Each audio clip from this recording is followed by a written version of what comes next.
Upon the weathered bricks my ink traced paths unseen. Each word I etched, the flamelight flickered low as if the shadows themselves shrank from my design. Yet I, Elias Ashworth, scholar and fool, pursued the spectre-haunting Black Hollow Abbey, seeking answers in the grave's hollow echo. My tale begins not in the eerie silence of that forsaken valley, but amidst the clamor of London's streets. There, within the hallowed halls of the British Library, I delved into dusty tomes, seeking lore of Black Hollow Abbey. Legend speaks of its founding in the mists of time when Geoffrey de Marle, Norman Baron of Shropshire, yearned for God's favor. In 1098, amidst the desolate expanse of Long Mead, now known as Black Hollow, he built an abbey dedicated to the Virgin and St. Jude. Scholars say little of it, its story lost in the sands of time, but local lore tells of strange happenings there.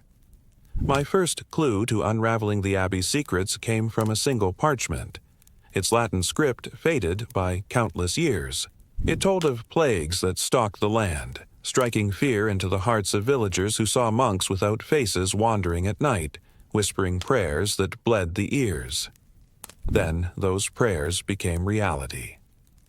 On All Saints' Day, 1134, the first victim fell, succumbing to a sickness that drained the color from their face, leaving behind only a void where life had burned bright. This plague, called the Black Hollow Sickness, would strike again, claiming lives and shrouding the valley in shadows. With each generation, tales grew darker. Whispers spoke of cloaked figures amidst the flames during a fire in 1217, feasting on the agony of mortals. Something lurked within Black Hollow Abbey's walls, something evil.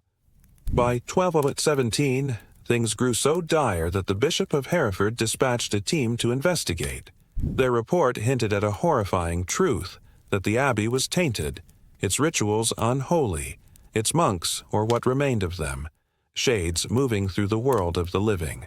That same year, the doors of Black Hollow Abbey were sealed, its bells silenced, and its legacy buried in the annals of history. Or so the official records claimed. In my possession are documents hinting at a different tale. Written in the 16th century, they speak of a band of brothers who escaped the purge, carrying with them the dark knowledge of Black Hollow Abbey. They entrusted these writings to a descendant of Geoffrey de Marle, charging him with safeguarding their secrets until a chosen moment for their return. As I pored over these accounts, the mists of time seemed to part, revealing glimpses of a harrowing truth. The plague that befell Black Hollow was no mere illness. It was the chilling work of the monks themselves. But why? What drove them to such desperate measures? My gaze fell upon a sketch of a cloaked figure, its face hidden in the shadows, bearing a striking resemblance to the description of the plague's victims. This, I realized, was no mere drawing. It was the embodiment of the disease itself. The villagers' terror took form in this shadowy figure, becoming a self-fulfilling prophecy. But why? Why were these rituals performed? The answer, I knew, lay buried within the abbey's walls. I set out on a journey to uncover the truth of Black Hollow Abbey. I traveled to the remote village of Shelve Edge, nestled near the Long Mynd, where legend had it the abbey stood shrouded in mist and mystery. As I reached the town, a sense of foreboding settled upon me. The townsfolk eyed me with suspicion, as if sensing the darkness I sought to unearth. With heavy heart, I learned that the abbey had vanished from the landscape, leaving behind only whispers and crumbling stone. Guided by ancient maps and rumors, I discovered a clearing overgrown with weeds and shrouded in perpetual gloom. Here, I believed, lay the remnants of Black Hollow Abbey. In the stillness, I heard the faint toll of a bell, sending shivers down my spine. The ruins yielded their secrets slowly, like a reluctant witness giving testimony to a horrific past. Within the crumbling walls, I found a worn book hidden beneath a loose stone. Its pages, brittle with age, whispered tales of forbidden rituals and sacrifices made under the cloak of night. This relic from a bygone era provided a glimpse into the depths of human depravity and the lengths to which those consumed by darkness would go.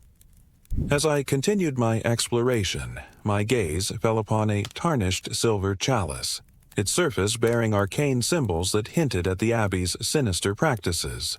The chalice, once used to consecrate the blood of innocents, lay discarded, a testament to the depravity that had unfolded within these very walls.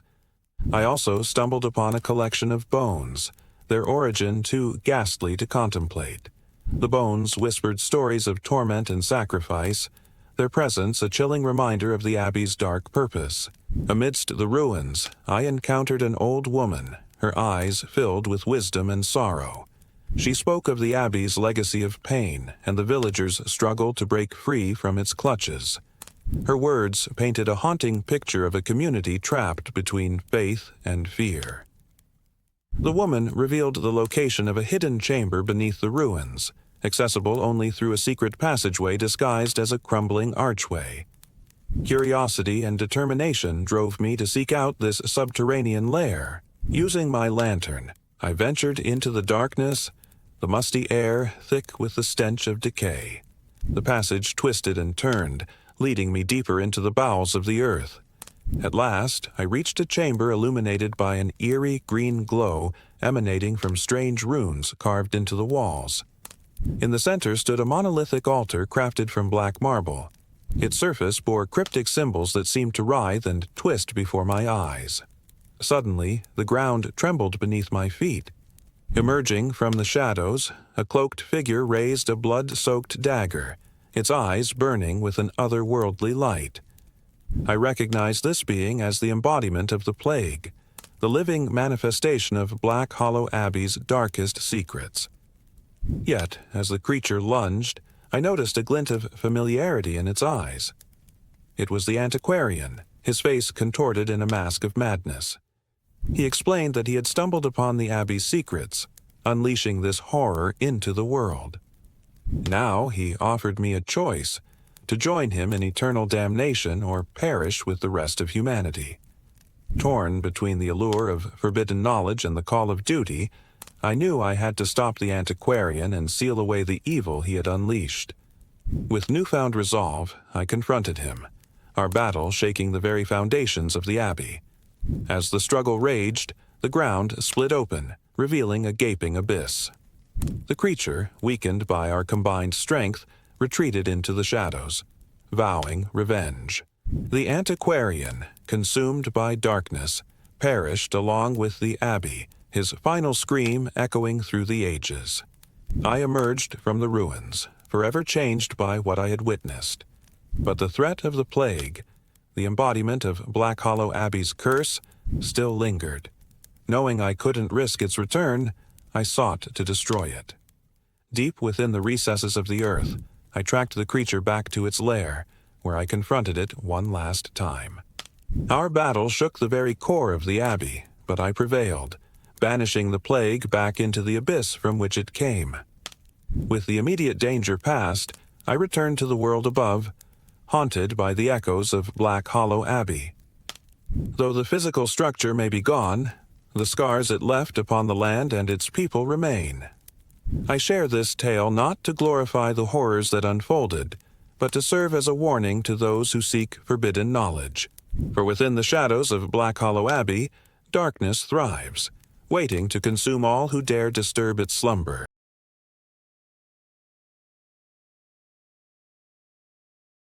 And so our tale begins. In Part 1 of the cursed manuscript of Black Hollow Abbey, we delved into the terrifying legend of a cursed medieval manuscript and discovered the first pieces of it in an old bookshop. Let us now continue our story from here. Part 2. The Curse, Fragments in the Dark. In the weeks that followed my visit to the Abbey ruins, I returned again and again to the manuscript fragments.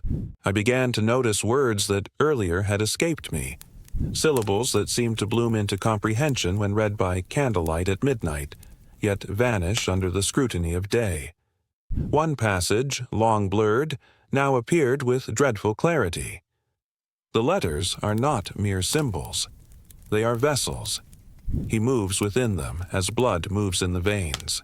To write his name is to carve the path. To speak it is to open the door.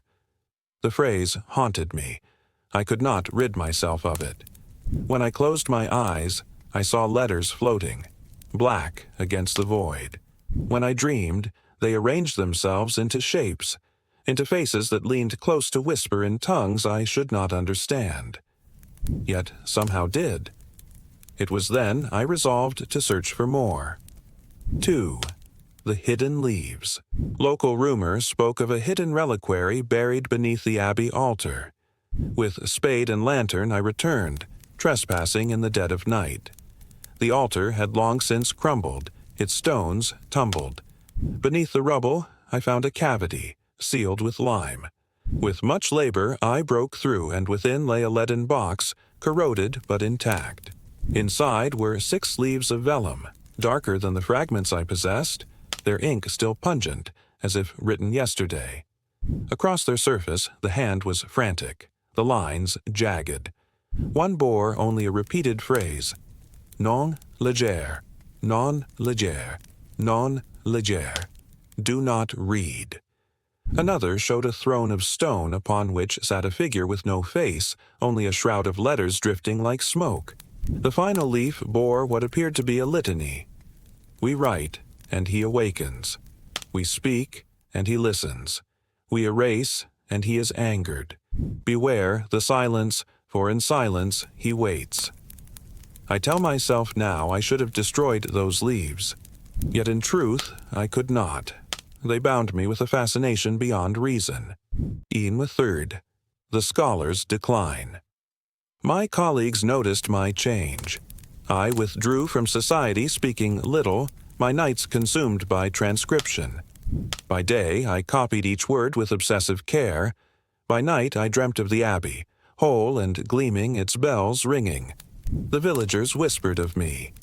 The innkeeper's boy claimed he heard chanting from my study at unholy hours. My own servant abandoned me after finding pages nailed upon the walls, covered in scrawls not of my hand, though in my own ink.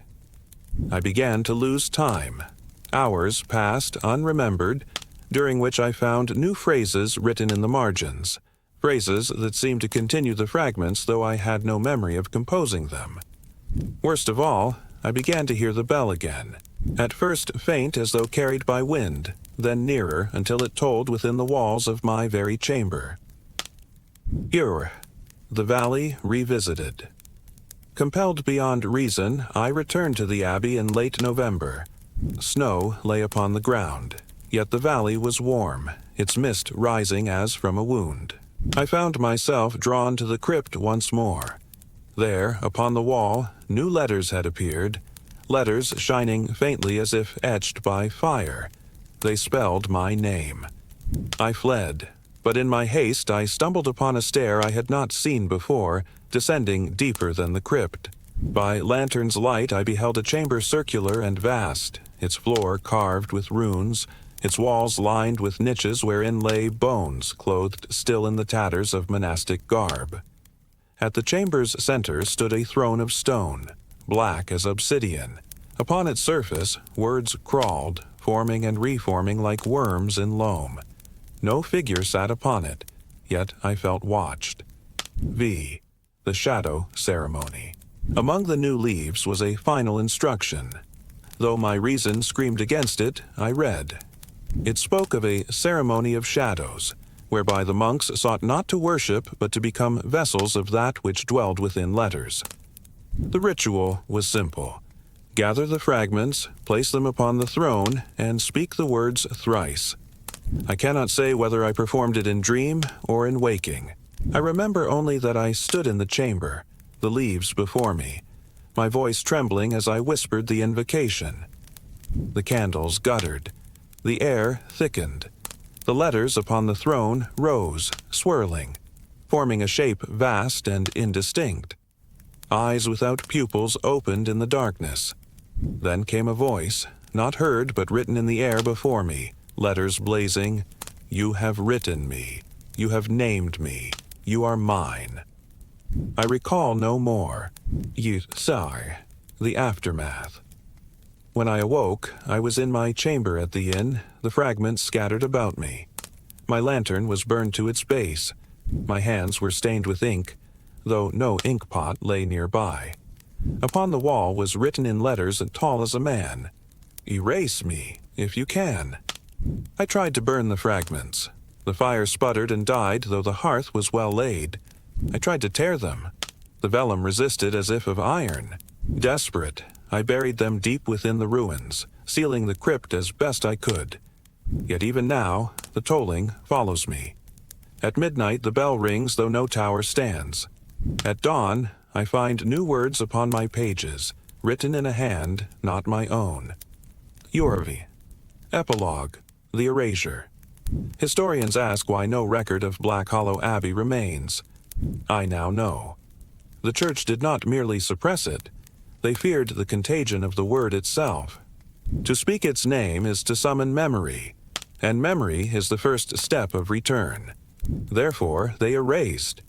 Maps were altered, chronicles amended, witnesses silenced. Better avoid in history than a name that opens doors. And yet, despite their efforts, the manuscript endures. Its fragments pass from hand to hand, sowing ruin. I, who write this, am but the latest victim. When these words are read, the curse shall live again. Reader, burn these pages. Do not keep them. Do not speak the name. For in the silence of your chamber, when night is deep and candles gutter, you too shall hear the bell. And when you do, it will already be too late. And so concludes the terrifying tale of the cursed manuscript of Black Hollow Abbey. If you enjoyed this chilling narrative, don't forget to hit that thumbs up button and share your thoughts in the comments below. Your support means the world to us. And if you're eager for more spine-tingling adventures, subscribe to our channel and join our growing community of horror enthusiasts. As always, thanks for watching, stay safe, and prepare to be scared.